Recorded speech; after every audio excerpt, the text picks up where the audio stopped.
Good morning students.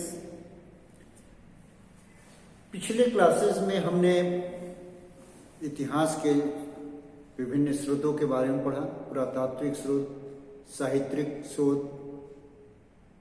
और विदेशी विवरण। आज हम इतिहास के उस अध्याय के बारे में पढ़ेंगे जिसे हम लोग पुरातत्व युग कहते हैं, और थोड़ा उससे भी पहले जियोलॉजिकल एरिया यानी भूगर्भ शास्त्रीय काल जो है उनके बारे में पढ़ेंगे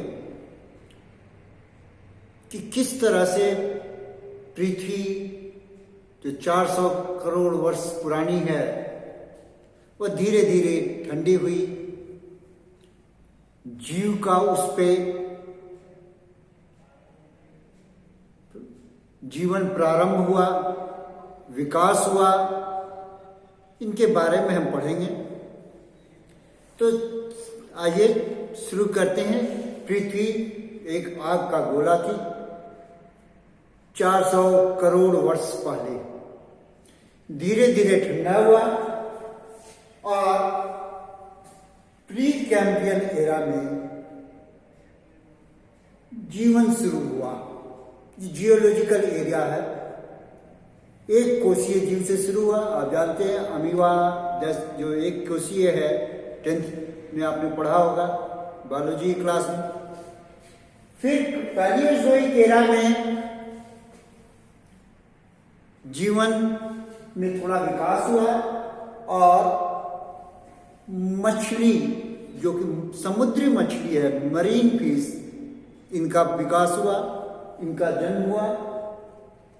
मीजोजोइक एरिया आते आते रेप्टाइल्स जो रेंगने वाले सर्प किस्म के जो रेंगते हैं उनका प्रादुर्भाव हुआ, और इसी काल में लंबे लंबे बड़े बड़े जो वृक्ष होते हैं काफी ऊंचाई वाले जो पहाड़ों पर विशेष रूप से पाए जाते हैं उनका प्रादुर्भाव हुआ। फिर आया ओलिगोसीन। उस युग में डायनासोर जैसे विशालकाय जानवरों का पृथ्वी पर उद्भव हुआ, लेकिन ये बहुत लंबे समय तक नहीं चल पाए। फिर एप्स यानी कि पक्षियों का विकास हुआ, जीवन का विकास होता जा रहा था। अंत में प्लायोसीन एरा में, जिसको हम लोग टर्शियरी पीरियड का एक हिस्सा मानते हैं, टर्शियरी पीरियड प्लायोसीन, मायोसीन और ओलिगोसीन, इस पीरियड को टर्शियरी पीरियड कहते हैं। इस पीरियड में मैमल के आखिरी फेज में, मैमल यानी कि स्तनधारी जीवों का विकास हुआ जो सिर्फ बच्चे देता है। इसके पहले तो अंडे देते थे, अब अपने ही समान जीव उत्पन्न करने लगे। इसमें कपी, एप जिसको कहते हैं वो आया, इसके विकास से शुरू हुआ। फिर क्वार्टरनी जो लास्ट फेज है जियोलॉजिकल एरा का, यहां से हमारा पुरातात्विक युग शुरू होता है।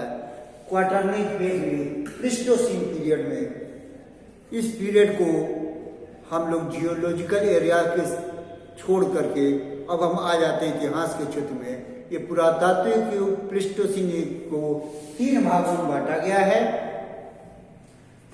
लोअर पैलियोलिथिक, मिडिल पैलियोलिथिक और अपर पैलियोलिथिक। पैलियोलिथिक का मतलब होता है पूरा पाषाण युग। पाषाण का मतलब होता है पत्थर, पत्थरों का युग। पत्थर तो यूं भी होते हैं, लेकिन पत्थरों का युग क्यों कहते हैं? पत्थर का युग कि पत्थरों का प्रयोग ये अपने जीविका के लिए करने लगे। जीविका क्या थी? ये जानवरों का शिकार करते थे। तो ये पत्थर पैलियोलिथिक फेज में प्रयोग होता है। लेकिन जो युग है ये तीनों का, इसको हम लोग प्लिस्टोसीन एज कहते हैं।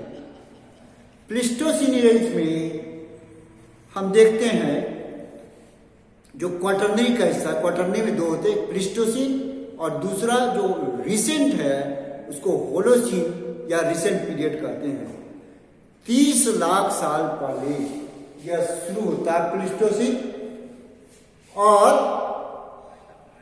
30 लाख मतलब 0.3 करोड़ 30 लाख साल पहले शुरू होता है, और ये होलोसीन आते आते 10 लाख साल पहले तक आ जाता है। और इस पीरियड में हम देखते हैं कि मनुष्य कपी और बंदर की तरह होता है और उन टूल्स का प्रयोग करने लगता है। धीरे धीरे मनुष्य का विकास होता है, कई फेजेज होते हैं। उस फेजेज को हम लोग देखेंगे कि किस तरह से ऑस्ट्रेलोपिथिकस, जिनजेंथ्रोपोथेकस, अफ्रीकैनस, क्रो-मैग्नन, जावा-मैन, फिर लास्ट में होमो इरेक्टस आ जाता है कि खड़ा होकर, इरेक्टस का मतलब खड़ा होकर चलने लगे, उसके दोनों हाथ जो फ्री हो जाते हैं और वो टूल्स बनाने लगता है। होमो इरेक्टस पीरियड में वो टूल बनाया। टूल किस चीज का होता है, उपकरण किस चीज का होता है, पत्थरों के बनते हैं। ये पत्थर तोड़ करके जो मूल पत्थर उसको कोर होते हैं, जिसको पत्थर तोड़ते हैं उसको फ्लेक बोलते हैं, यानी फलक कहते हैं। तो इस पीरियड में हम देखते हैं जो लोअर पैलेलिथिक पीरियड में है, इस बीच में हम आते हैं हैंडिक्स यानी कि हस्त कुठार यानी कि कुल्हाड़ी, इसका प्रयोग करते हैं। और क्लीवर विरद इसका काम खुरचने का है, कुल्हाड़ी का प्रहार करने का, और क्लीवर का काम खुरचने का भी। ये टूल्स आप देख सकते हैं,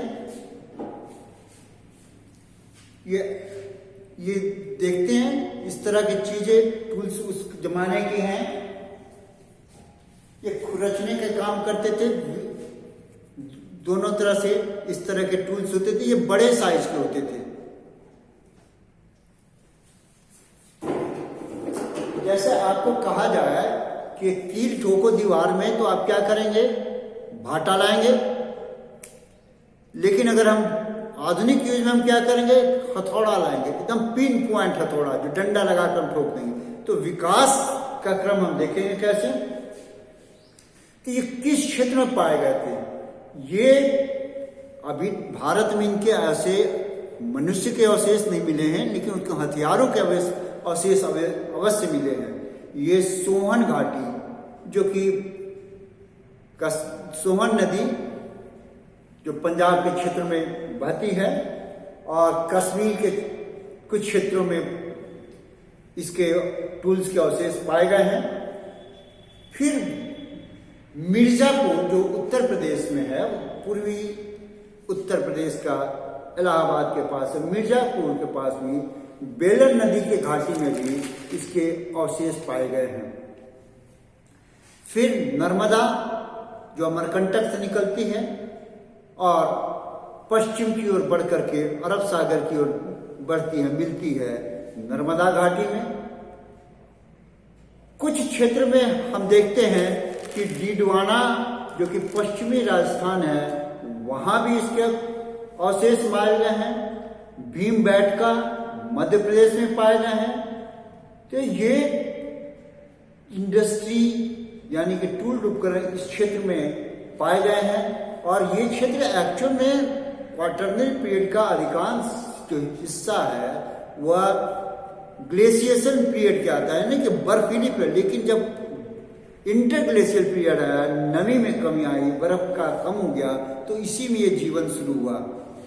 ये जो टेक्नोलॉजी था इसमें सोहन घाटी नदी में जो टेक्नोलॉजी यूज किया था, चॉपिंग यूज किया था। और ये गोलास में जो नदी के धार में के चलते जो पत्थर धीरे धीरे चिकने हो जाते हैं गोलास में, उनके तोड़ करके बनाए गए हैं, फ्लेक पर बनाए गए उपकरण है। और आधार को फ्लैट बना दिया जाता था और फिर ये उपकरण बनाए जाते थे। दक्षिण भारत में भी, साउथ इंडिया में भी हम पाते हैं कि ये लोअर पैलेलिथिक कल्चर पाए गए हैं जो पदमदुरई के क्षेत्र में पाया गया है। दक्षिण भारत हम देखते हैं पदमदुरई में। फिर एक बार इस क्षेत्र में जो हम पाए जाते हैं वहाँ हैंडेक्स क्लीवर विदर्णी, हैंडेक्स हथौड़ा क्लीवर विदर्णी, ये पाए गए हैं नर्मदा नदी, जैसा कि मैंने बताया नर्मदा नदी के घाटी में। इस काल में एलिफेंट, बॉस नोमेडिकस यानी जंगली सांड वो पाया गया है। हिप्पोपोटामस जो दरियाई घोड़ा है वो पाए गए हैं। तो इन क्षेत्रों में इन जानवरों के भी हड्डियों के अवशेष मिले हैं। मनुष्यों के नहीं मिले हैं लेकिन इनके मिले हैं। तो इस तरह हम देखते हैं कि कुछ उत्तर भारत के पंजाब के क्षेत्र में, नर्मदा नदी के घाटी के क्षेत्र में, राजस्थान के डिडवाना क्षेत्र में, पंजाब के साथ साथ हिमाचल के भी कुछ क्षेत्रों में पाए गए हैं। वाईडी शर्मा ने इसको चॉपर चॉपिंग इंडस्ट्री जो कहा है, इसको दौलतपुर का जो क्षेत्र है उस क्षेत्र में पाया गया, पंजाब और हिमाचल के लगते हुए क्षेत्र में। बीबी लाल ने, जो प्रोफेसर बीबी लाल जो डायरेक्टर जनरल रह चुका है पॉलिटिकल सर्वे ऑफ इंडिया में, और शिमला एडवांस इंस्टीट्यूट के एडवांस स्टडीज के डायरेक्टर रह चुके हैं, उन्होंने गुलेर, देहरा, घालियान, कांगड़ा, हिमाचल में भी इन पैलियोलिथिक टूल्स के, लोअर पैलियोलिथिक फेज के टूल्स पाए गए हैं। लेकिन अगला स्टेज जो मिडिल पैलियोलिथिक पीरियड आता है, इस पेज में मध्य पुरापाषाण युग में फ्लेक, बोरर और स्क्रैपर, अब ड्रिल करने के लिए, बोर करने के लिए छेदनी यानी कि बोरर टूल्स भी आ गया। तो अब फ्लेक टूल्स पर ही अब टूल थोड़ा सा छोटे हुए, पहले जो बड़े थे उससे थोड़ा छोटे हुए। ये भी सोहन घाटी में पाया गया है लेकिन स्तर अलग था, डिफरेंट प्लेटफॉर्म था वो अलग था। डेटेरा और पैटरसन जो जियोलॉजिस्ट थे उन्होंने इस चीज को पंजाब में और नर्मदा नदी घाटी में पाया गया है। और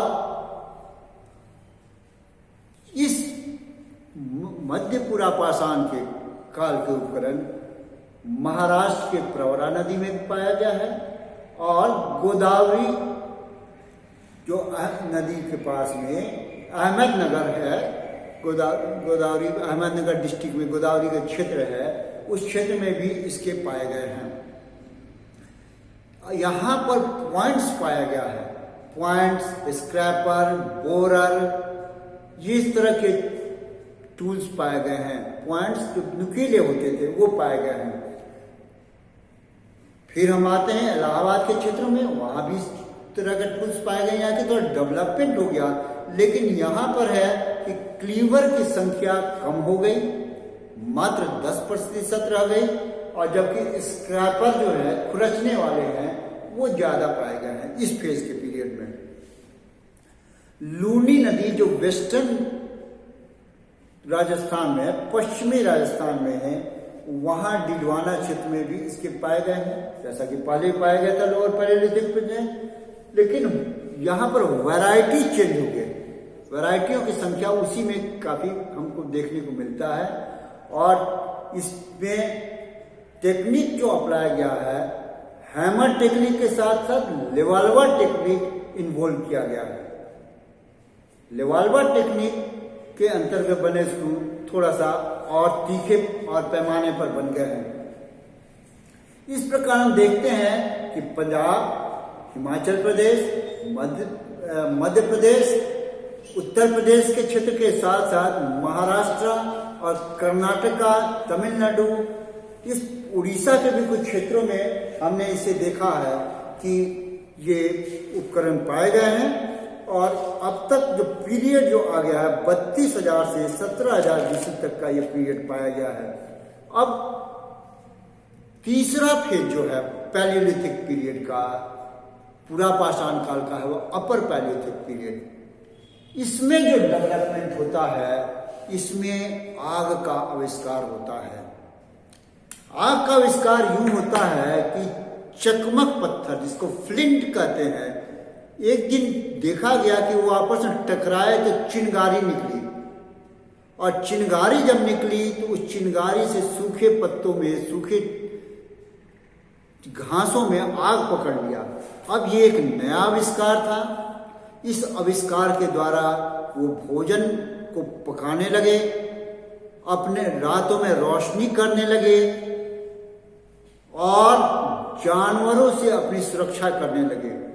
लेकिन इस काल में आधुनिक मानव का विकास हो गया।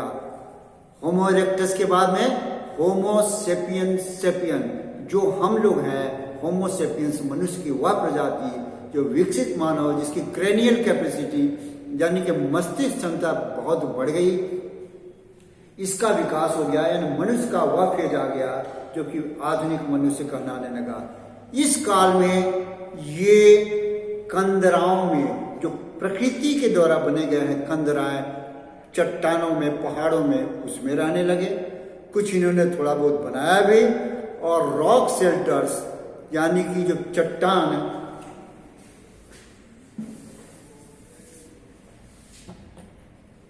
अगर पहाड़ का वह हिस्सा इस तरह का हो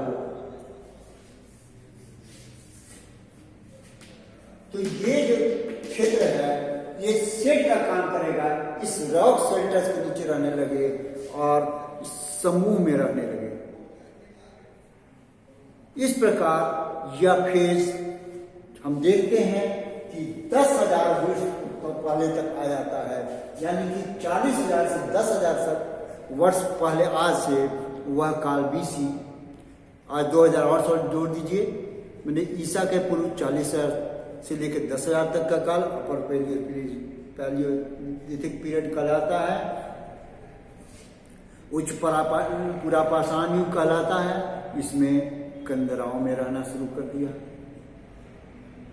शिकार करने लगे, आग का आविष्कार हो गया, टूल्स छोटे होने लगे, और इसके तुरंत बाद आता है मध्य पाषाण, मेसोलिथिक पीरियड। ये पीरियड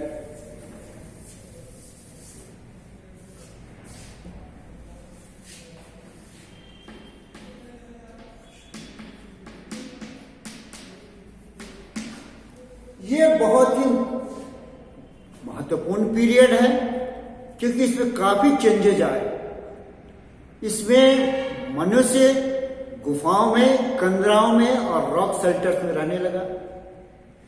ये मिर्जापुर उत्तर प्रदेश में, बेलन घाटी में, भीमबेटका मध्य प्रदेश में, भोपाल के पास में, लंगनाज, लेखैया, इन तमाम स्थानों पर पाए गए हैं। ये माइक्रोलिथिक टूल्स का लागा, छोटे छोटे टूल्स हो गए।